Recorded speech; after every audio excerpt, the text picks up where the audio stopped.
My name is Zach Harmon, and I'm a blues musician. And I listen to Talking Blues.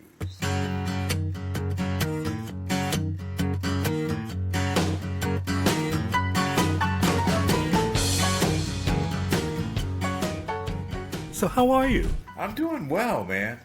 Doing well.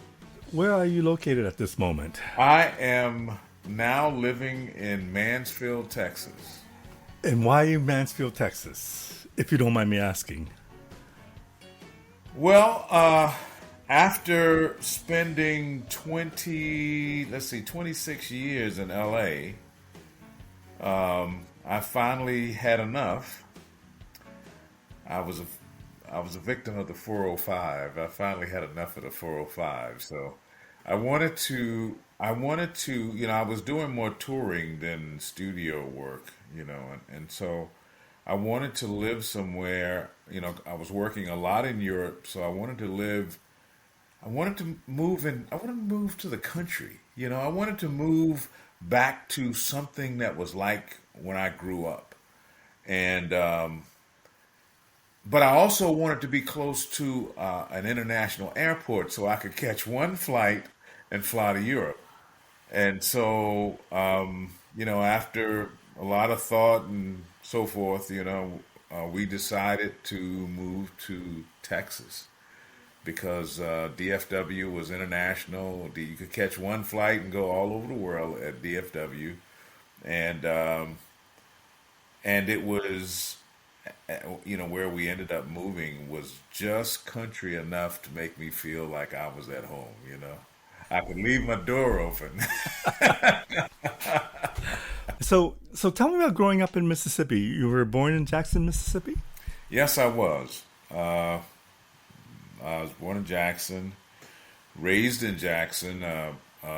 You know, doing. I mean, I didn't know it at the time, but I came up in Jackson at a very, very creatively fertile time. It was right in the middle of the civil rights movement. Jackson was ground zero for it, Right. and as a result, there were a lot of people like Sidney Poitier and Harry Belafonte and Nikki Giovanni and people like that were around all the time.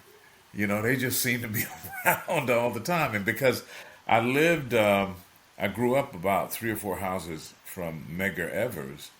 They were over his house a lot, and so we got exposed to these folks, and I don't know whether there was just something in the air and the water at that time, but you know, I grew up on a block with myself and Cassandra Wilson was my neighbor, you know.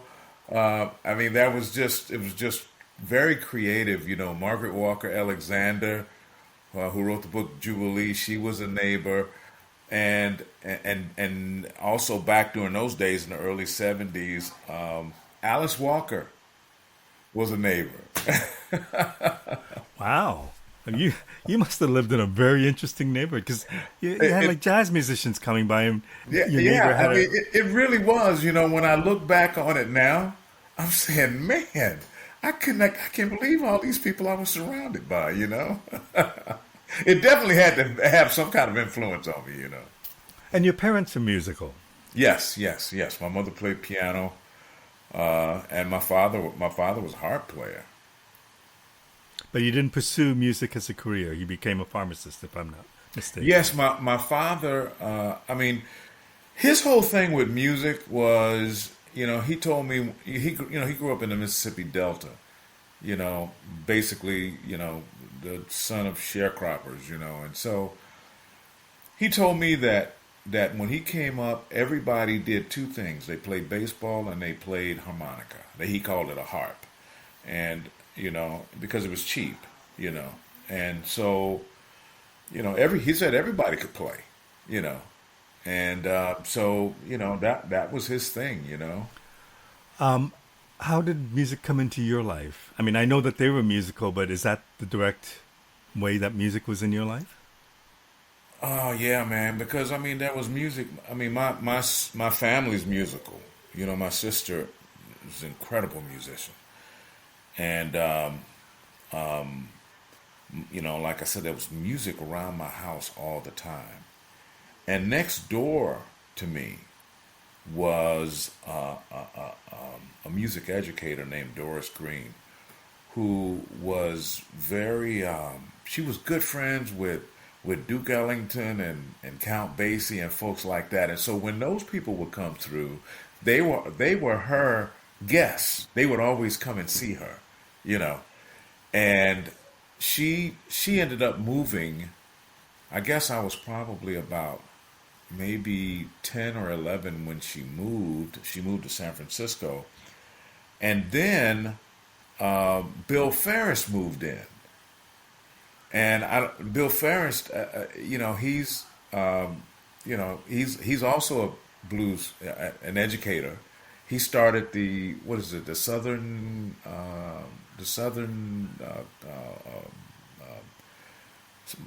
he started something at Ole Miss. It was a study of Southern culture. Right. Was it the Southern folklore? Is that what it was? Yeah, I think it was something like that. He's now at I think he's at University of North Carolina, but Bill Ferris I think he was doing his thesis for his doctorate at the time, and so he would go into the Delta and he would bring these guys back and record. He would record these guys and bring these guys like Skip James and folks like that. He would bring them back, and they would have like parties on his patio in his backyard. And I was like the kid looking through the gate like this, looking through the fence, listening to all of these guys, and all of this stuff. And I was like a sponge, all of this stuff just got into me. I wonder how you viewed the blues growing up in the 70s at that point, especially living in Jackson, Mississippi. Well, the thing about it is because blues was like air in Mississippi, you know? I've always I say this all the time, if you breathe, you was going to get the blues, because it was like air. And so I didn't view it, I didn't view it as a foreign musical style. You know what I'm saying? I mean, it was the norm. So it was almost invisible to me. Now the older blues, I appreciated the blues that my father loved. And that my father and my mother, because my mother Roosevelt Sykes was my mother's favorite artist, and of course Albert King was my daddy's favorite. And he liked BB also, but you know, um, and because my dad had the pharmacy back in the 50s and the 60s, and Jim Crow was alive and well at that time. So everybody that came to Jackson, if they wanted toiletries or something, they came to Ferry Street and they would come to my dad's store. So my dad knew all of these folks. I knew when I was little, I would see Little Milton, and I mean he was like an uncle, and BB King and Albert King and all of these folks. I mean, even to this day, Bobby Rush, whenever he sees me, he goes, "All right, boy, you better behave yourself. I'm gonna tell your daddy." Because he and my dad were good friends. So I mean, the blues was all around, and so I dug what what my dad liked. I really liked Albert King a lot. But because I was younger, I was bitten by Jimi Hendrix, who also was a blues player. But blues evolves. Blues never stops growing. There are periods of blues, but blues never stops growing. So the kind of blues that I was playing and what I was doing was just, part of that evolution. Can I ask you, growing up in that time, you said it was ground zero for the civil rights movement. How did that affect you as a young kid? How did that influence you? Well, I have to say that I was very well insulated. I did not, I didn't have this, I didn't have the same feeling about it then that I have now.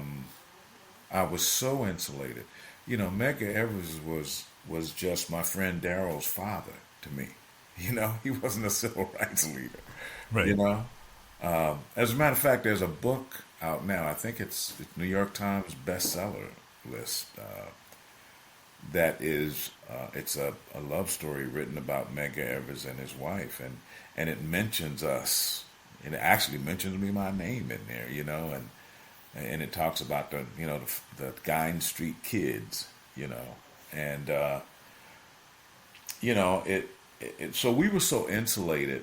It wasn't until years later, as an adult, that I really came to the realization of actually the time that I was living in. Wow.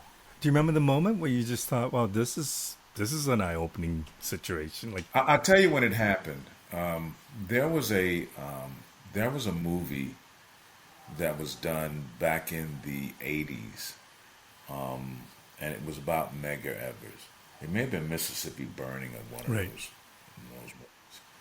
And I watched the movie, and after I watched the movie, I started crying. And I started crying uncontrollably. I didn't know what was wrong with me, man. I mean, I couldn't stop crying. And my wife was like, hey, what's going on? What's going on? What's going on?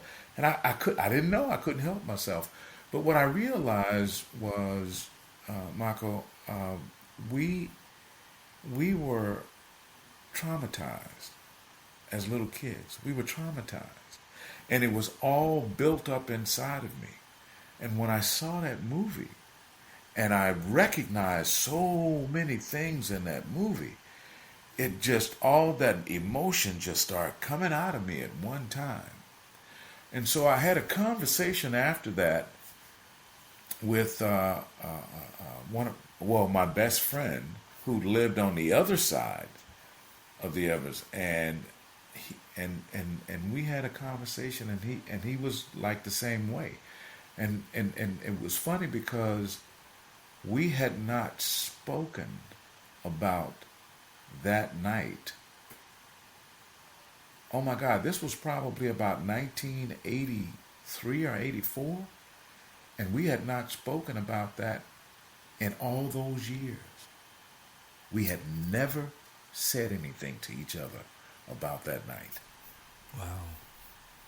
So when you did Yeah. discuss it, what came out of that?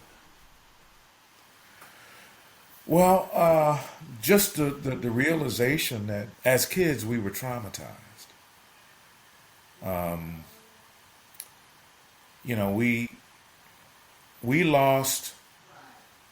I mean, the movement lost a leader, but we lost the guy that used to race us up and down the street and used to throw us the football, and he was our dad's. I mean, our buddy's father, and he used to take us fishing, and we would, and he would come home from fishing and hunting, and we would help him clean the fish and all of that stuff. And I mean, that's what we lost, and then they were gone in a week.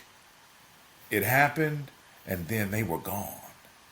And so, just trying to,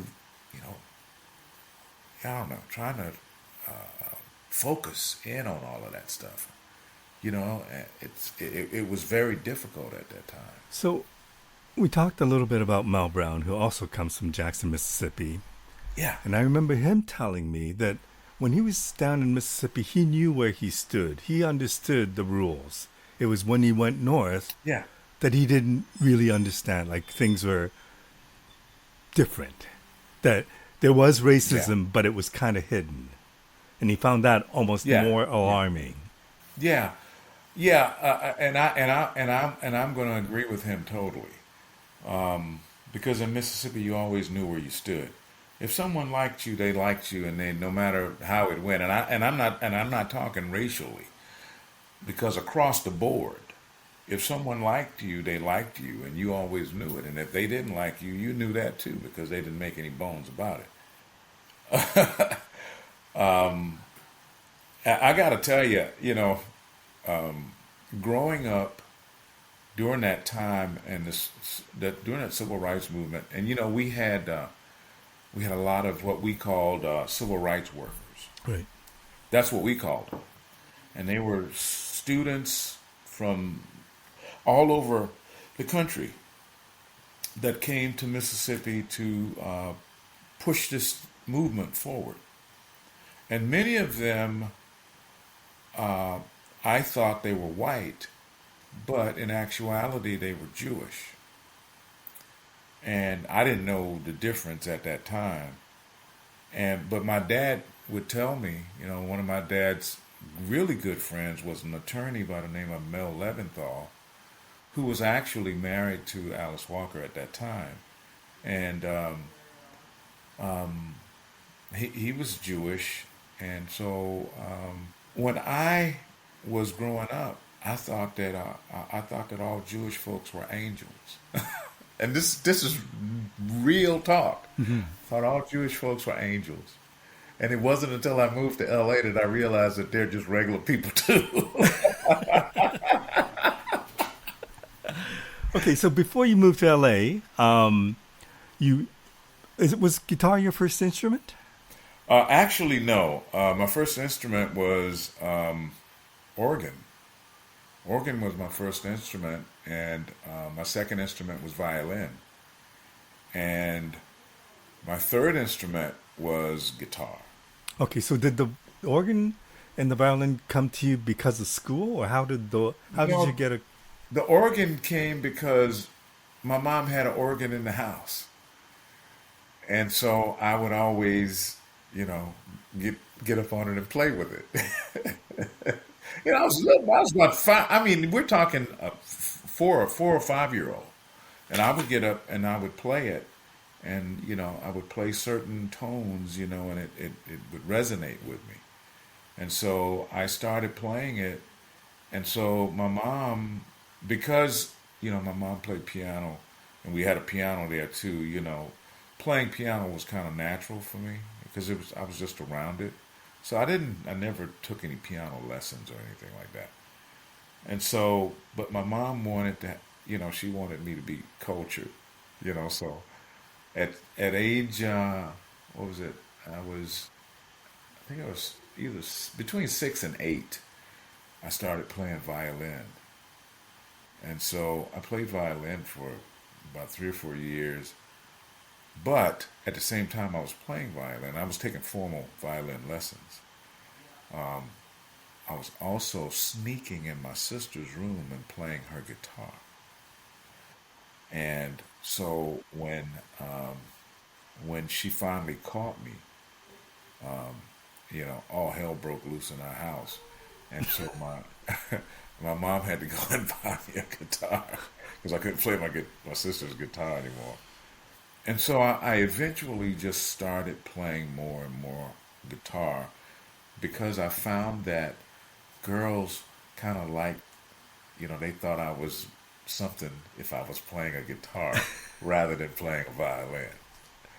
And so my mom also bought me a bass guitar because I really loved bass guitar.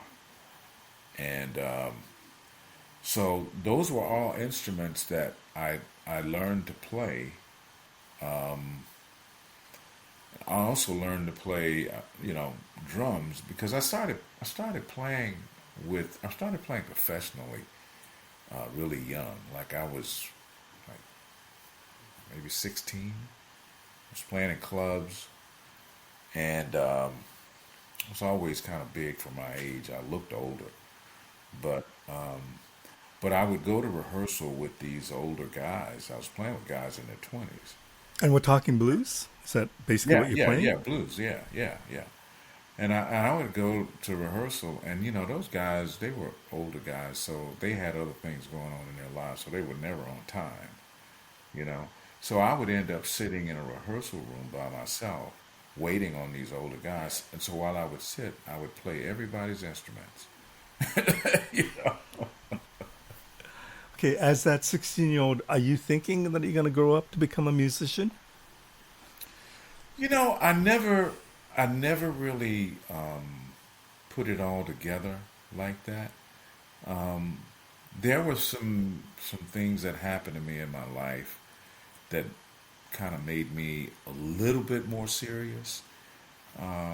One was I remember Bobby Rush coming to get some things from my father, and he was performing in Jackson, and this was in the early '70s, and he had a record out called Chicken Head at that time, which was a hit record for him, Hmm. and he was performing at a club called the Checkmate in Jackson, and so I was underage. I couldn't get in the club, but he was on his way to do his sound check, and I remember going. Snuck out. I went over to that club, and I went in the side door and peeked from the dressing room area to the stage area, and he was doing his sound check, and he had this hat, this big nice hat on, and he had on this like vest with the frills hanging off of it, and he had the jeans, the bell bottom jeans, with the boots, and it's kind of like a Chambers Brothers kind of look. And man, I gotta tell you, I looked at him and he had that guitar, and I said, man, I sure want to be like him. Have you told him that? I don't know whether I've ever told him that. To be honest with you, I don't know whether I have ever told him that. I'm sure he'd get a kick out of that. Yeah, yeah, yeah. I sure wanted to be like him. Man, he just looked so cool. I mean, he was the closest thing at that time. He was the closest thing that I could actually reach out and touch that looked like a Jimi Hendrix type. You know what I'm saying? Yeah, for sure. And he's still like that.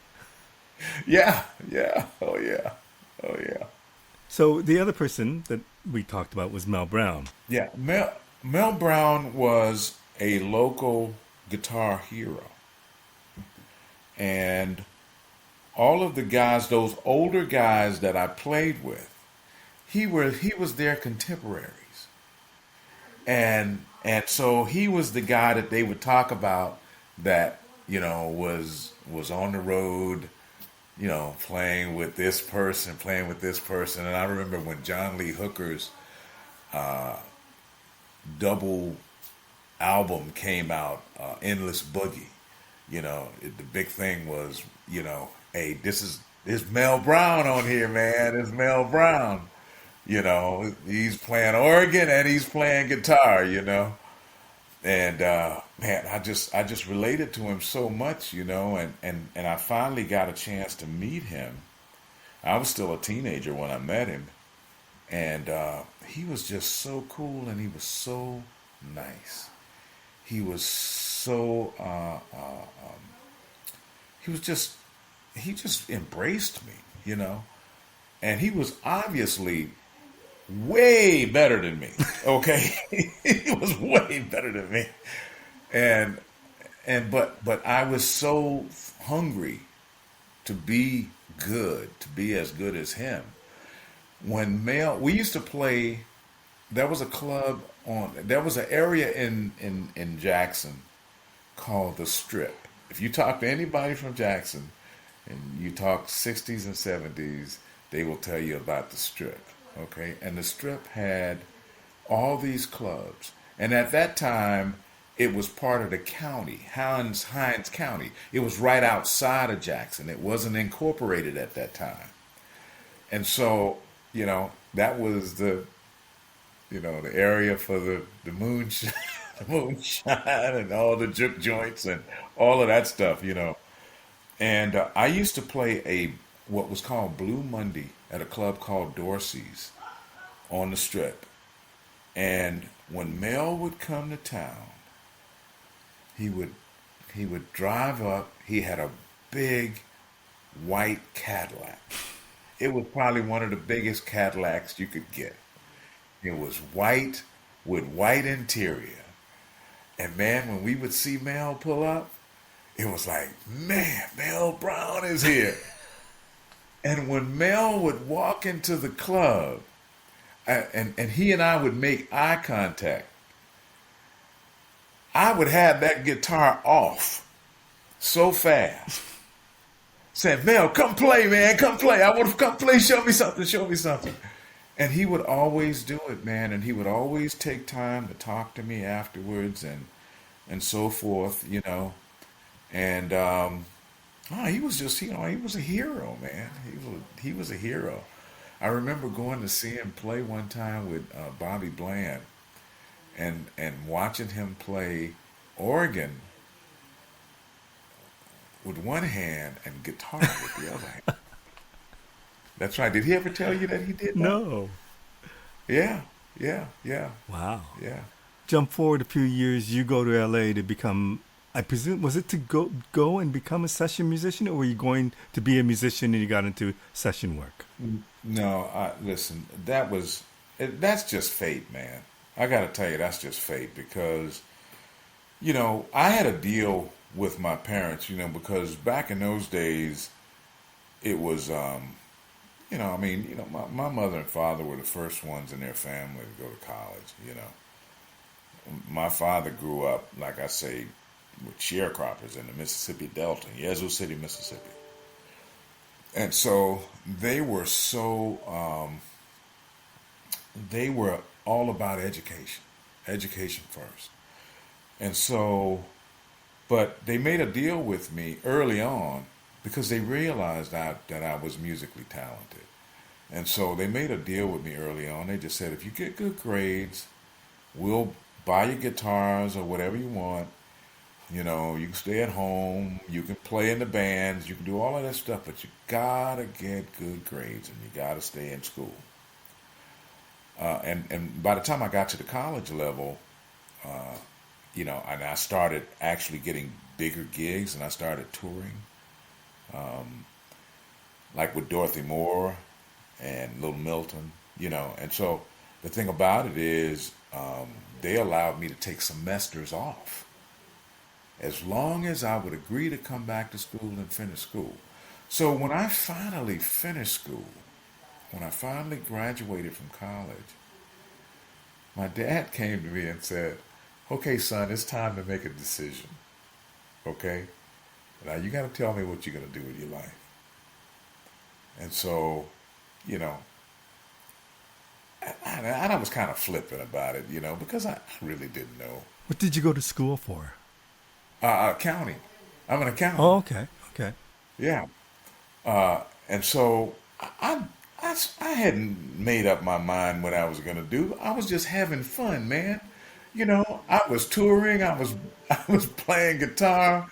You know, I was getting a lot of attention from across the aisle. You know, so I mean, it was like, you know, I hadn't thought, I hadn't, you know, I hadn't made up my mind what I'm going to do. And so but my dad forced the issue on me. And he said, you know, what are you going to do? And I said, I'm going to play music. I'm going to keep playing music. And he said, well, good. Okay. I understand. He said, the only thing is you're not going to do it here. Because if you're going to do this, if you're going to be serious about this, you're going to move to New York or you're going to move to Los Angeles. That is where the music business is. So if you're going to be in the music business, then that's where you're going to go. So, needless to say, a week later, my car was packed up with all my clothes and I was headed to Los Angeles. Of course, my father thought I was going to go and get a little taste of reality and come right back home, you know. Okay, so how does a young kid from Jackson, Mississippi go to LA and establish himself? How does that happen? How do you Well, make yourself known? here's the deal. I'm really stubborn. I am really stubborn. And I don't know, I think my parents kind of realized in order to get him to do anything, just tell him he can't do it, you know. Because I'm just stubborn like that, you know. And so when I went there, I didn't have anything. I didn't have any advantages. I didn't have nothing like that. I knew a couple of guys out there because I had gone out there with Dorothy Moore when she did the Midnight Special.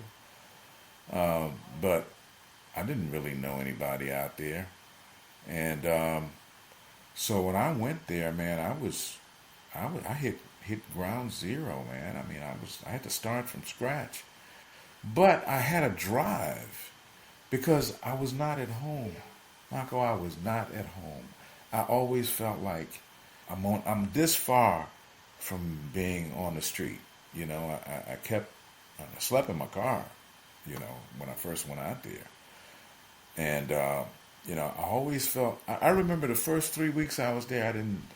I barely spent any money. I was afraid. The money, little money my dad had given me, I was afraid to spend any money because it was like, I got rationed this, and I was. It was kind of tough. You know, it was kind of tough, but my ignorance was almost my strength. Now, let me explain that.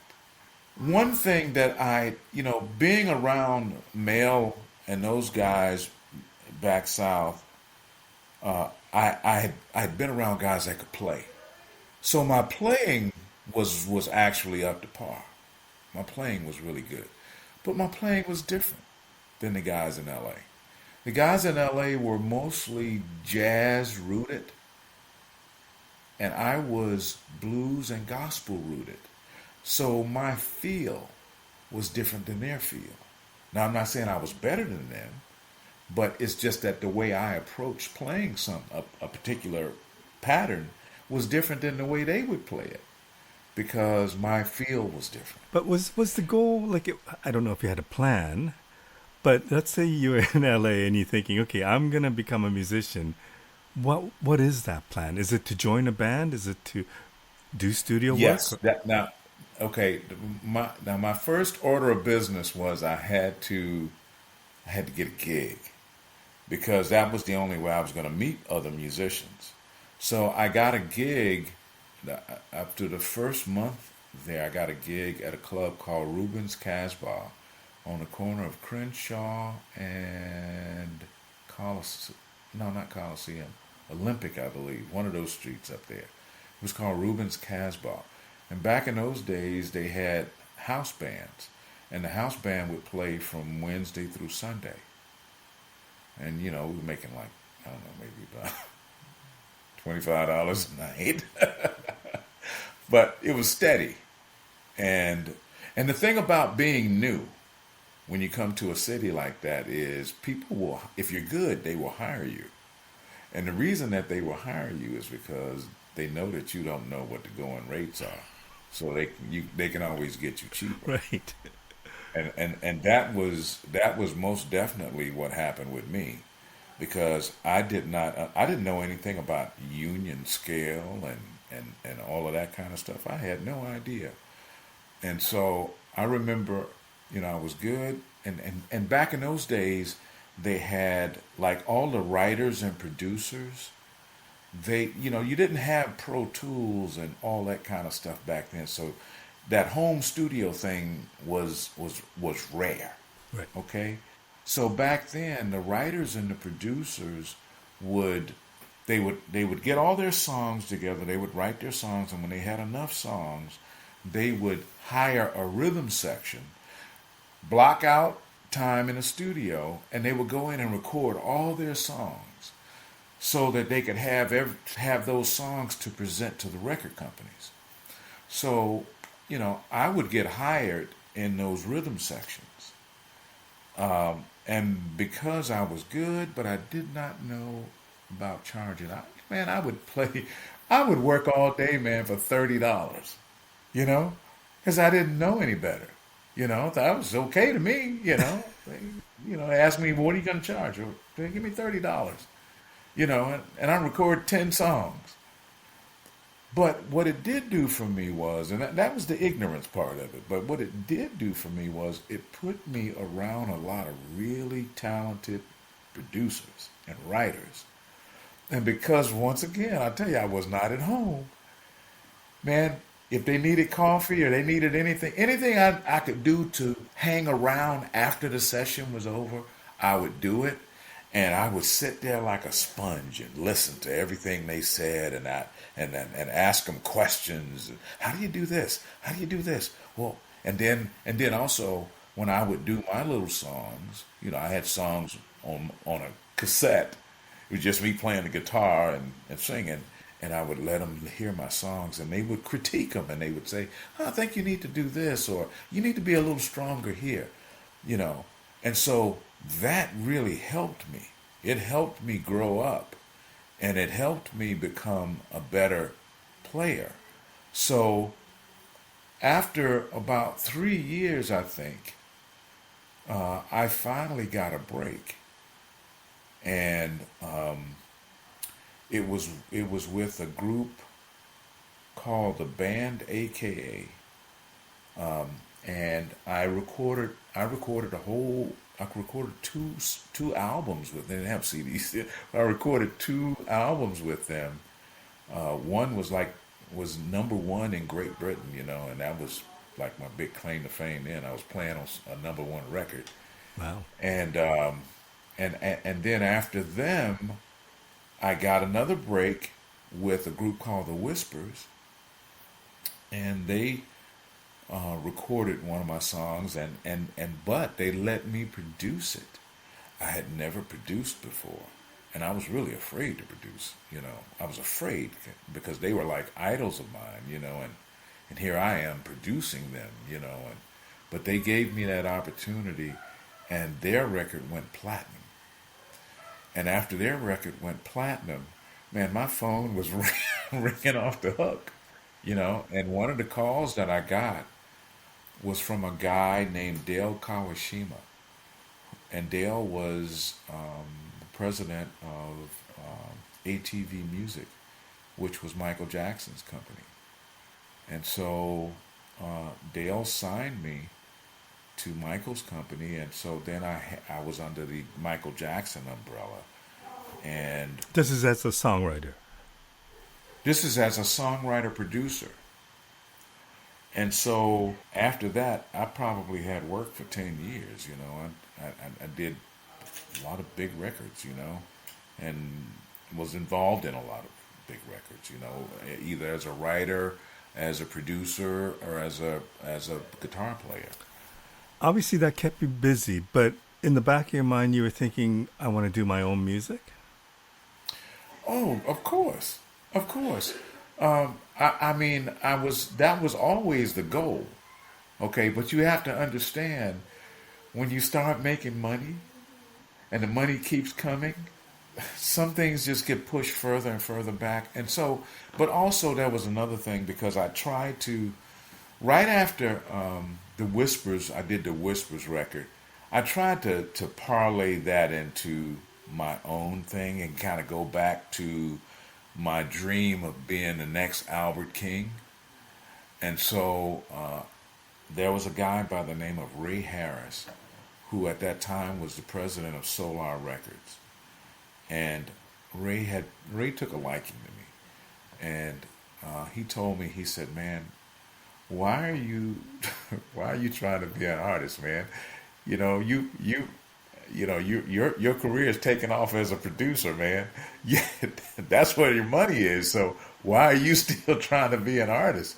You need to concentrate on being a producer, while that's hot." And so, I kind of let it go. But I still had a connection though. And here was my connection. There was a club in LA called Babe and Ricky's Inn. And Babe and Ricky's Inn there's been a documentary done about it. It was the oldest blues club in LA, owned by Laura Mae Gross. Mama, we all called her Mama Laura. She was from Vicksburg, Mississippi. And man, this was an incredible blues club. And everybody from, Lowell Folsom, Kep Mo, Guitar Shorty, King Ernest, everybody who was anybody in the blues was there all the time. If they were in town, they were there. I met Albert King there. And so That was my connection. So I would leave sessions. I would rush out of sessions to rush down to Babe and Ricky's Inn so I could sit in. I remember once I had a guy say to me, it was actually my production partner. He said, man, why are you rushing to get out of here, man? I mean, literally, you're making $1,000 an hour doing what we're doing here, and you're rushing to go down there and play for free." And I said, "Well, yeah, because I'm a blues guy. That's what I am. That's my passion.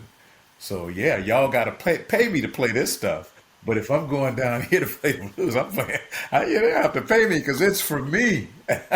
I get that, it being for you and also from where you come from, basically. But Yeah. how was the blues viewed at that time? Like, what was the blues industry like around that time? Well, see, in L.A., it was viewed as a boutique industry, as a boutique business.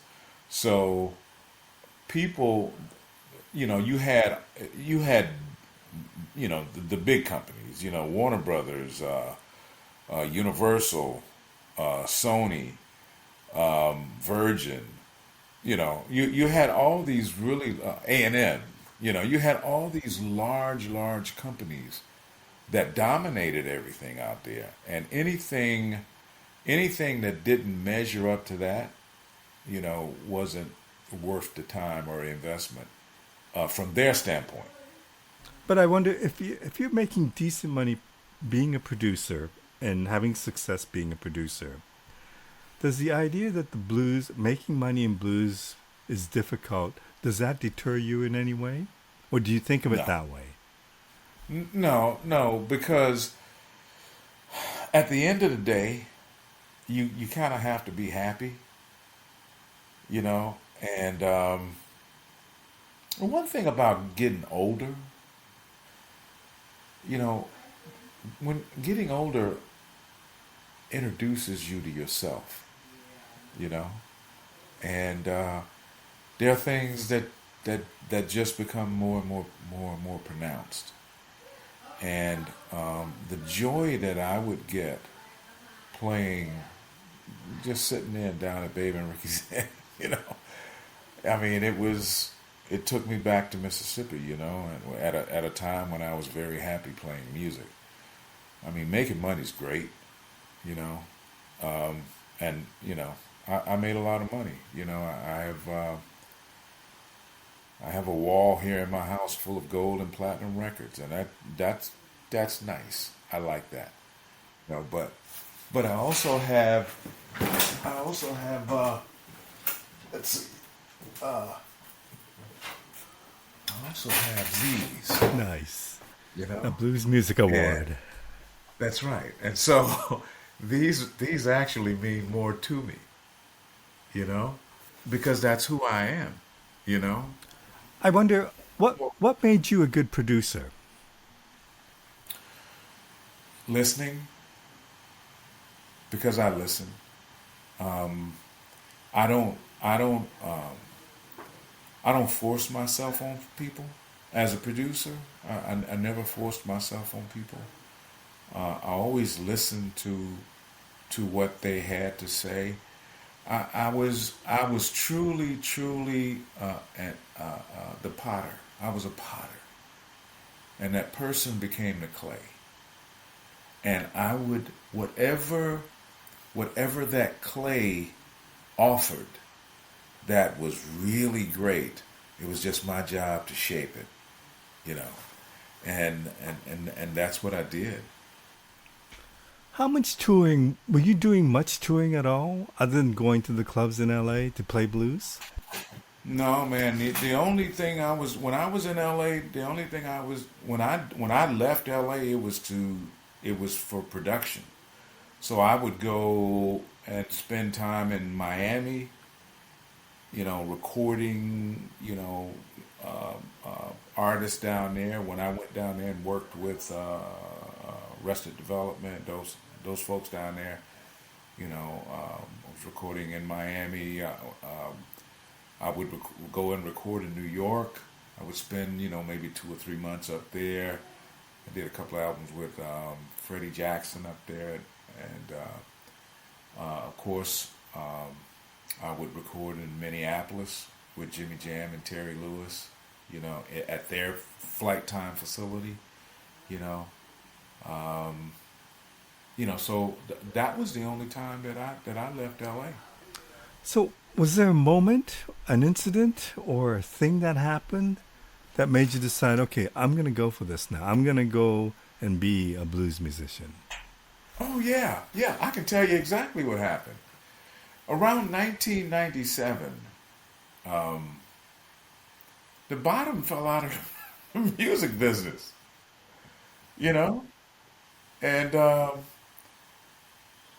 gangster rap was like the big thing. Right. And those guys weren't musicians, and those guys they would sample music. Now the guys in LA, some of those guys would use live players along with the samples. And I remember recording, doing some of those recordings, and when the product would come out, I had young sons at the time, and I didn't want my sons listening to it. And I would say to myself, "Wow, what a hypocrite you are. Here you are playing on this stuff, but you don't want your sons to listen to it. You know." So I realized at that point, I had a real conflict, and I was like, I don't know whether this is my future. And fortunately, I had done well, and because I'm a country boy, I wasn't about spending money. I mean, when all my contemporaries, Marco, during the really good years, those good years when the record company budgets were huge, Right. you know, my contemporaries were driving, nice Mercedes Benzes, Rolls Royces. I had a truck. I had a truck, because that's all I needed, you know. So I never spent a lot of money. So, I was okay, you know. Very simple. I'm a country boy, man. So, I mean, I was okay. I wonder when you first went to LA and you had this little batch of money that your dad gave you, and you were living in your car and trying not to spend money. I wonder if that had any influence on how you spent money later. Oh, absolutely it did, because I'm going to tell you, see, that's why I was talking about I was never at home in LA, because I always had the feeling that I was going to be broke. If I spent too much money, I was going to be broke in a week, and I was going to be on the street. Right. I always had that feeling, man. I just couldn't shake it, So, when the bottom dropped out of the business, I had to kind of figure out what I was going to do. And so the first thing that kind of came to mind was, man, I have made all of these records. I've been a support part of so many people's careers. But I have never done what I came out here to do. I haven't even recorded a record on me. I hadn't done anything. So I said, you know what, I tell you what I'm going to do. I am going to record a CD. And I had a lot of encouragement, because people like Barbara Morrison and Ket Mo and Guitar Shorty, they would always encourage me. They would always say, man, you need to make a record.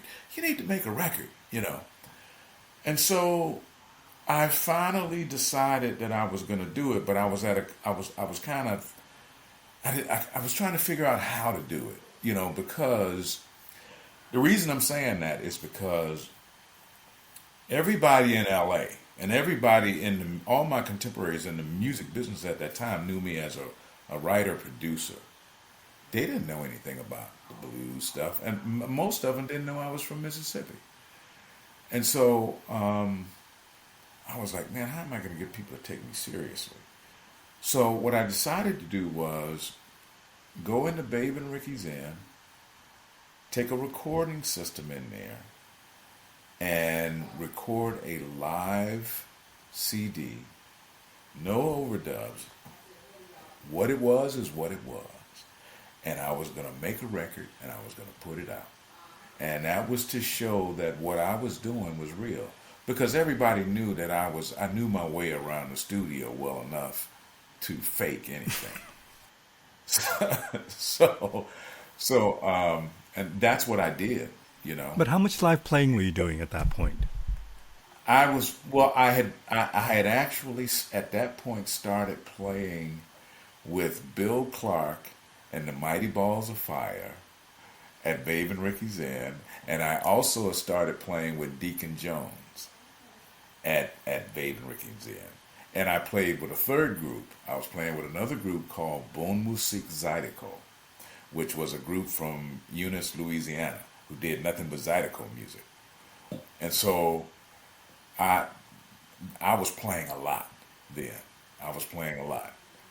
Okay, so you make this decision. How difficult is that decision to pursue this dream?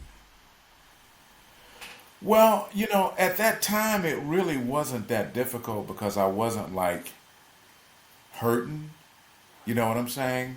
So, I was okay. So I had time. And so it wasn't a difficult decision to make. As a matter of fact, I was just having a whole lot of fun at that time.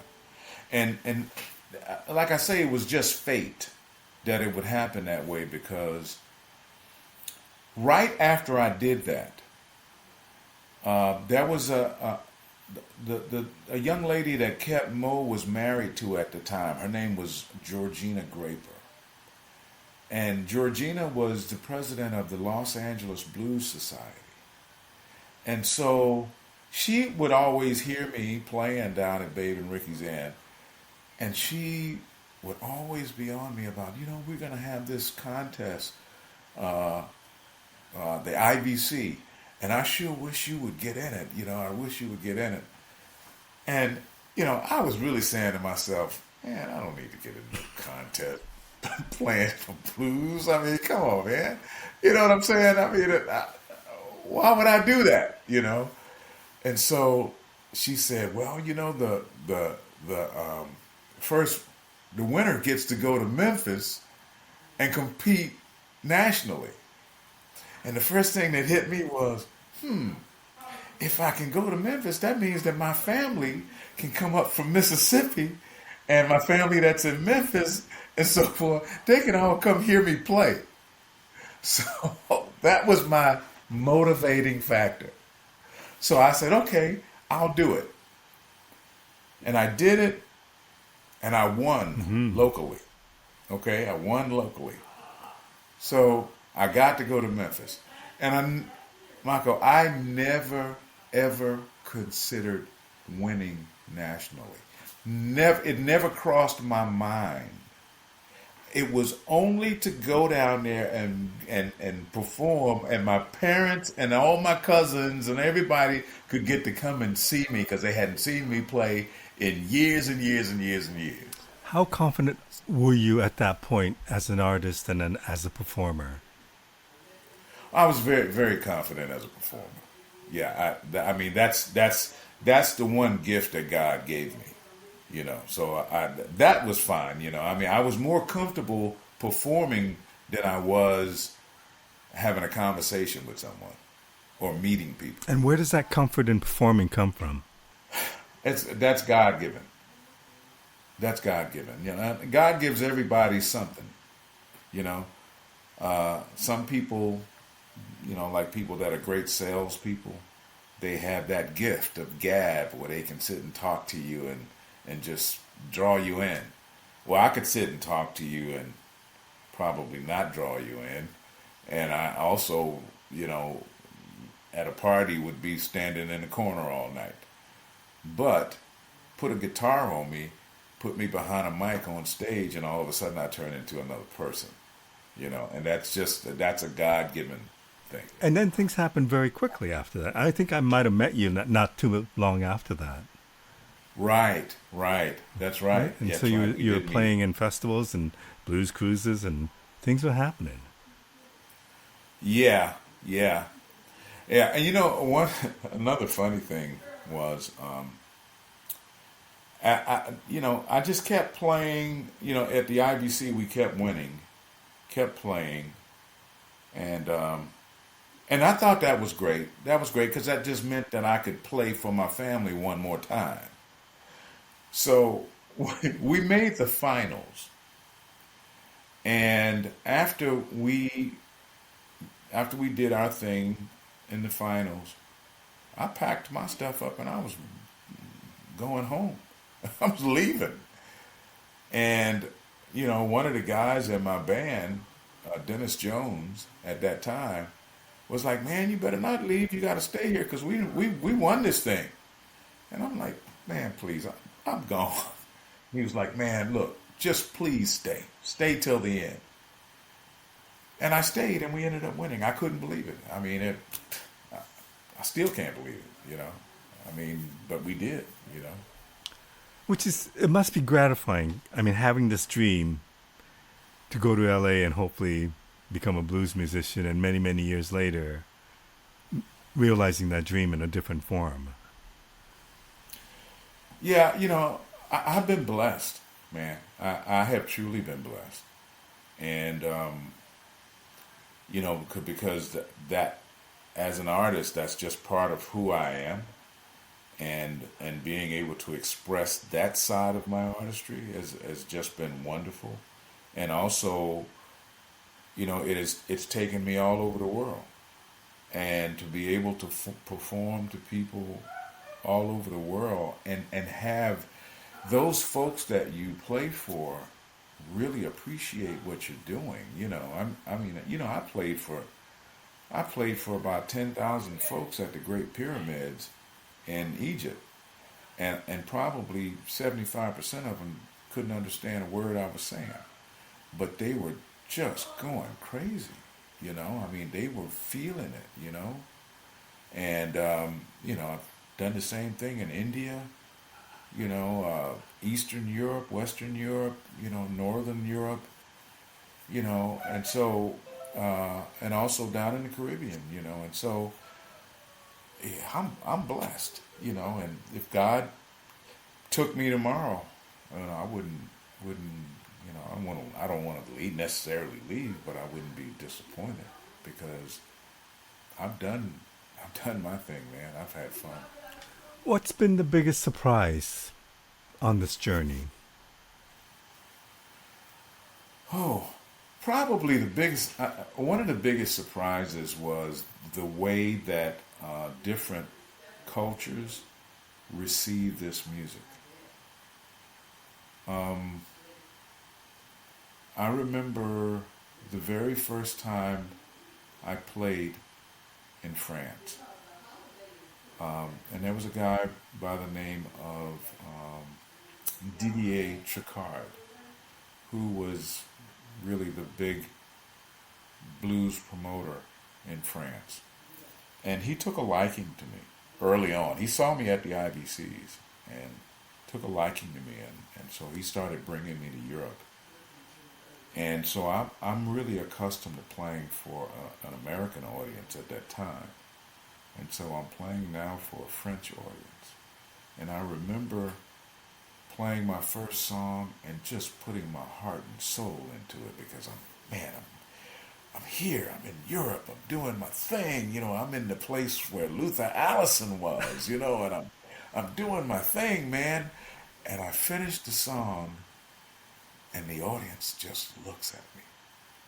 And I'm like, okay, what am I doing wrong? What am I doing wrong? And so, but I go through the show, I do the whole show, and after we finish, they give us a big applaud, we do a standing, we come back, we do an encore, they gave us, wanted all of that. But the question was in my mind was, man, did they like me or did they really not like me? And then I had the promoter come over and just tell me how incredible we were. And I was like, yeah, but they didn't. They weren't. He said that's the French audience. They don't. They're not. They're not like an American audience. They're not emotional and jumping up and going crazy. They're not like that. They're more reserved. And and so I didn't know that. So that was learning different cultures. Was the biggest surprise. How was the pandemic to you? How did you deal with that? It was very, very rough, man. It was rough because not being able to perform was very, very difficult. Because at that time, I'm now an established blues artist. Hmm. So I'm it's performing is a normal part of my routine now, really, you know, and so all of a sudden to have that taken away was really really tough, and a lot of guys were doing you know the virtual thing where they were playing and so forth, and so but I wouldn't do that. And the reason that I wouldn't do that is because I knew that there were so many guys that all they had was this,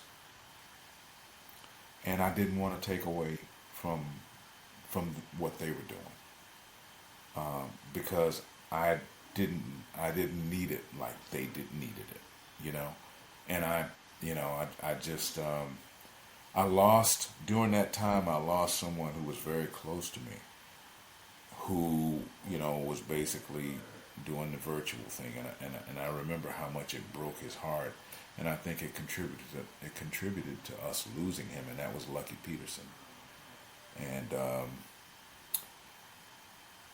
it was just hard on us, man. It was hard. What did you learn about yourself from that time? Well, I probably learned that I have a lot of resilience. Um, I I looked in, you can't help it. You got that much time alone, you know.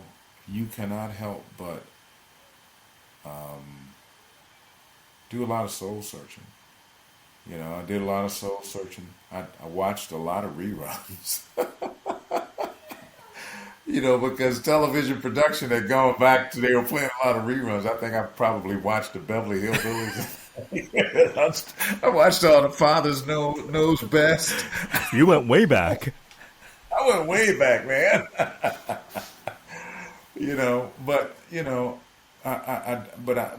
I did learn a lot about myself. I did a lot of writing.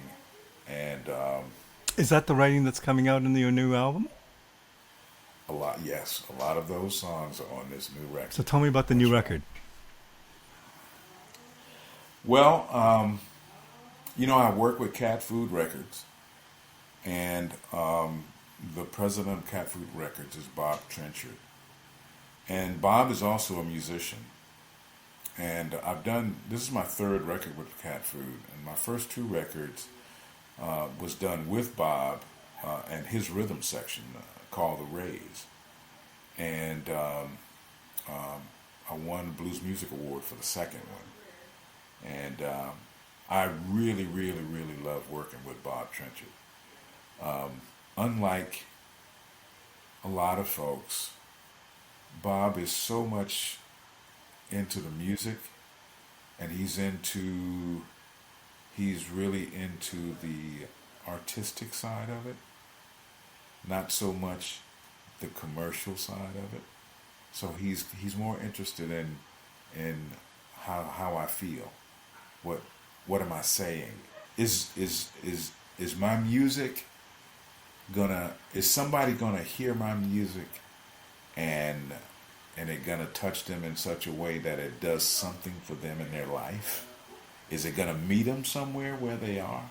He's kind of very into that kind of stuff, and so he encouraged me a lot, to do my thing and not to say, I need to do this kind of song because this, this is what the blues audience wants to hear. And so Jim Gaines produced those first two CDs. And so we got ready to do the third CD, and Jim had some medical procedures, some medical issues. So it was either I wait or and he was also the first person in front of me was Johnny Rawls, so he had to work with Johnny. So, but he told me, he said, well, you don't really have to wait. He said, because I know you can do it yourself. You don't really need us, you know.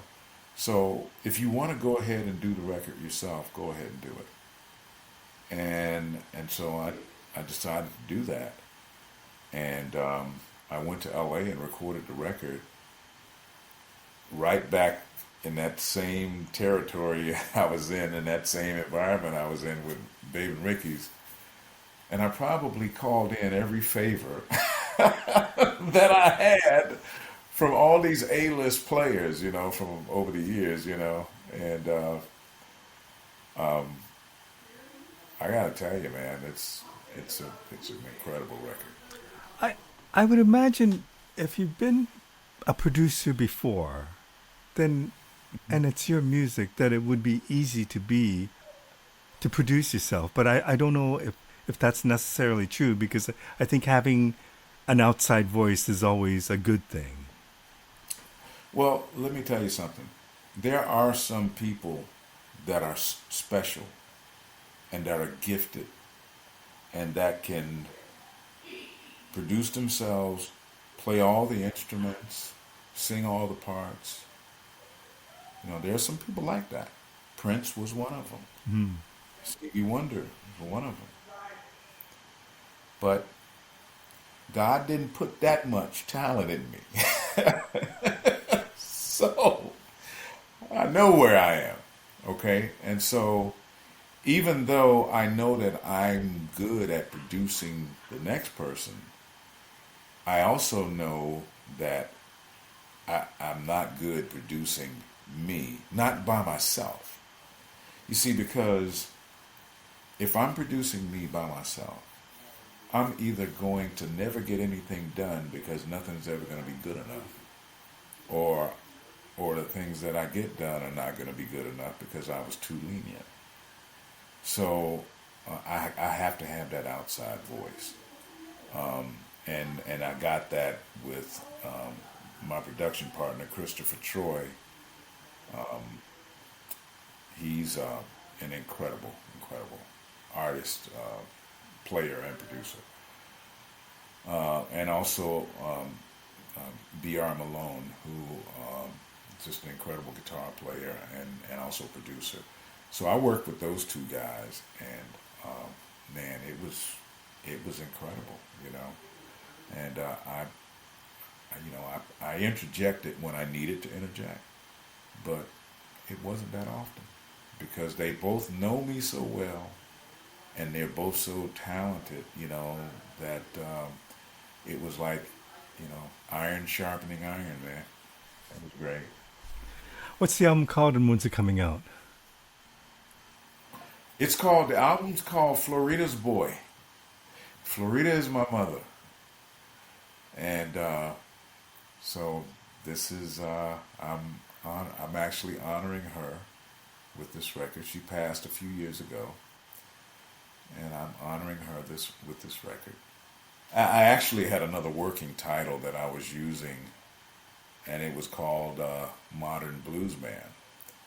And so I think I was having a conversation with Christopher Troy, and he was like, he kept putting that down as, just like the working title, And so he finally said to me, he said, man, you really don't need to call this record Modern Blues Man.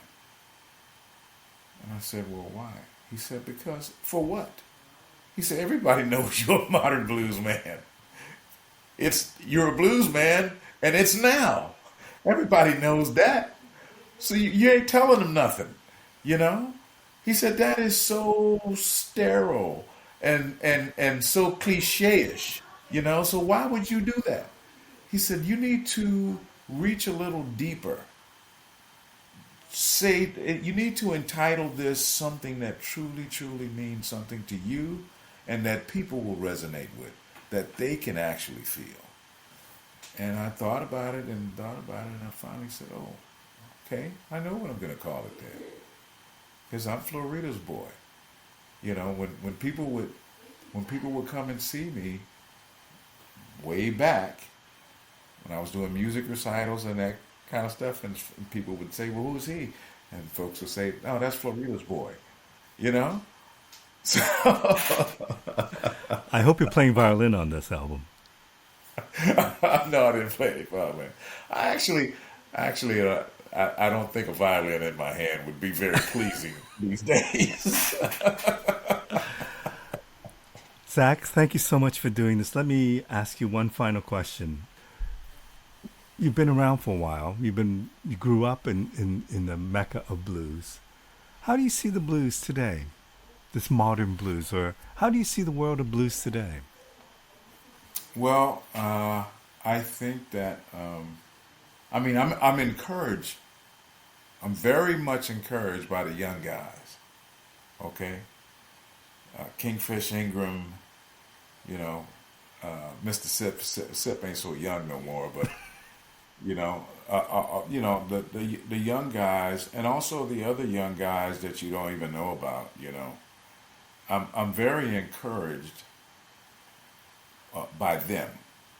What I'm not encouraged by is the business itself, the business model itself.